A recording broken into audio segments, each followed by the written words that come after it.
Calvin Coolidge said this at the dedication of his monument in Washington, D.C. "Who shall say where his influence, written on the immortal souls of men, shall end?"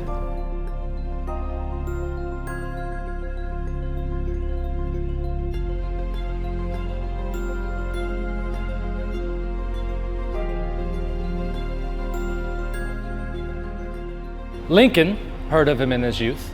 Adams and Jefferson must have known him. And Jackson must have seen in him a flame spirit as unconquerable as his own. He is entitled to rank as one of the builders of our nation. And that flame spirit began his career here. St. George's Chapel in Philadelphia, the cradle of American Methodism, and the denomination's oldest church in continuous use. What happened here more than 240 years ago would transform religion in America. Francis Asbury, after a 53-day, 3,600-mile ocean voyage from England, was received in this chapel in October 1771. Asbury, the architect of the Methodist Church in the States and the first bishop of the Methodist Church in America, started his career right here. And he never returned to England. Asbury wrote in his journal, "We were brought in the evening to a large church where we met a considerable congregation. The people looked on us with pleasure, hardly knowing how to show their love sufficiently, bidding us welcome with fervent affection and receiving us as angels of God." The son of an English farm laborer, Francis Asbury was not a highly educated man. He was born into a working-class Anglican family. He dropped out of school before he was 12 to work as a blacksmith's apprentice, and by the time he was 14, he had been awakened in the Christian faith. According to biographer Ezra Tipple, Asbury's preaching was more zeal than art, yet highly effective. Tipple wrote, "There were occasions when under the rush of his utterance, people sprang to their feet as if summoned to the judgment bar of God."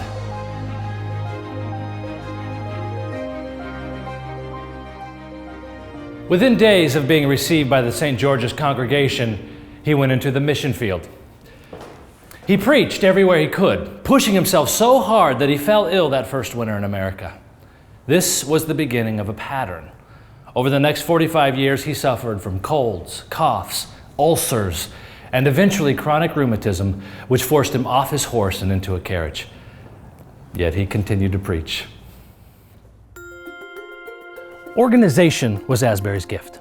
He created districts of churches, each of which would be served by circuit riders, preachers who traveled across America to preach and minister, especially in rural areas. Though he spent his life traveling, he insisted on riding inexpensive horses and using cheap saddles and riding gear. Francis faced poor roads, if there were any roads at all, difficult trails, wild environment, all kinds of weather, and he encountered hostiles with scant support, and he was often shot at. This was Asbury's saddlebag that kept dry nearly everything he owned: his spectacles, his pocket watch, and of course, his Bible. But also inside was his powder horn. Although Asbury admonished preachers under his charge against garnishing weapons, most circuit riders carried a pistol to hunt while on the road.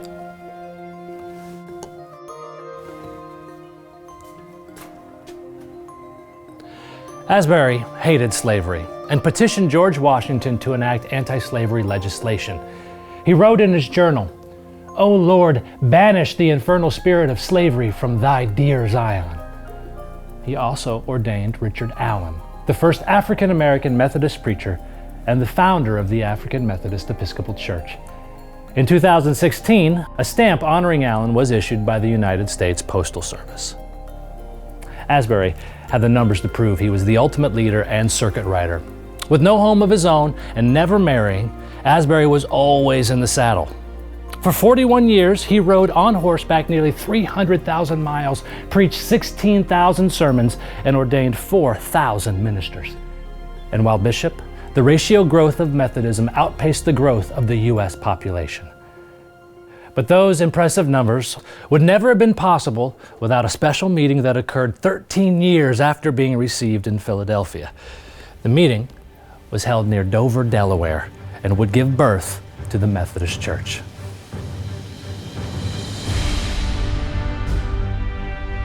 Barrett's Chapel in Delaware. It's here that Asbury met with Thomas Coke in November 1784. Coke, the first Methodist bishop from England, would explain to Francis that John Wesley, the founder of Methodism, had given authority to him to ordain Asbury. However, Asbury, catching the spirit of democracy in the new country, suggested that his ordination should occur and be approved by the whole American connection of Methodist preachers. At Barrett's Chapel, Asbury and Coke planned a meeting, of course, to be convened in Baltimore. Asbury summoned all Methodist preachers to Lovely Lane Chapel, just a day's ride by horseback from Barrett's. At Lovely Lane, Thomas Coke ordained Asbury as deacon, then elder, and finally superintendent, which was later changed to the more biblical title of bishop, the first Methodist bishop in America. The conference would be dubbed the Christmas Conference and would give birth to the Methodist Episcopal Church, known today as the United Methodist Church. Asbury died in 1816, pushing himself to the end. By the time of his death, the church had grown to 200,000, and by the Civil War, American Methodists numbered 1.5 million. He is an inspiration to all of us as United Methodists. What was in Asbury's spirit that can guide us into and across the new frontiers facing the United Methodist Church today?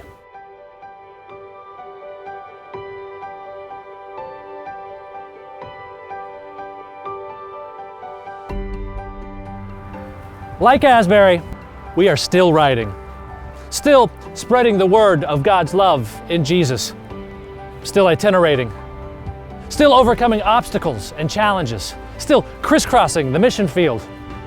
What Asbury started here in America now extends around the world.